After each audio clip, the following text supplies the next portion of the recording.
এটা আমার মা জমাইতো। 4 বছর আগে সে মারা গেছে। আসসালামু আলাইকুম। বন্যায় ক্ষতিগ্রস্ত অসহায় মানুষের সাহায্যের জন্য ছোট্ট শিশু থেকে শুরু করে বৃদ্ধ পর্যন্ত প্রতিটি মানুষই কিন্তু যার যার সামর্থ্য অনুযায়ী চেষ্টা করছে।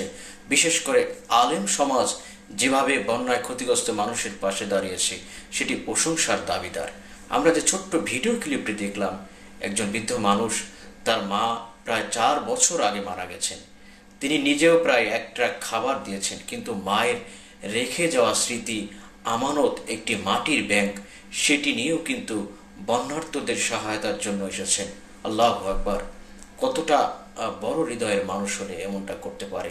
আসলে বাংলাদেশকে নিয়ে যারা ষড়যন্ত্র করে, বাংলাদেশকে যারা দাবি রাখতে চায়, ইনশাল্লাহ এই একাত্মতা, এই একাগ্রতা, এই সৎ চিন্তা যদি থাকে, ইনশাআল্লাহ বাংলাদেশকে কেউ দমিয়ে রাখতে পারবে না। বাংলাদেশে যে পূর্ণাঙ্গ পরিপূর্ণ স্বাধীনতার কথা বলে, সেই স্বাধীনতা ইনশাআল্লাহ আমরা অবশ্যই ভোগ করতে পারবো। আর যারা বন্যায় ক্ষতিগ্রস্ত অসহায় মানুষের সাহায্যের জন্য এগিয়ে আসছেন, তাদেরকে আল্লাহ নেক হায়াত দারাজ করুক এবং তাদেরকে কামিয়াবি দান করুক, তাদের মাল সম্পদ আরও বাড়িয়ে দিন।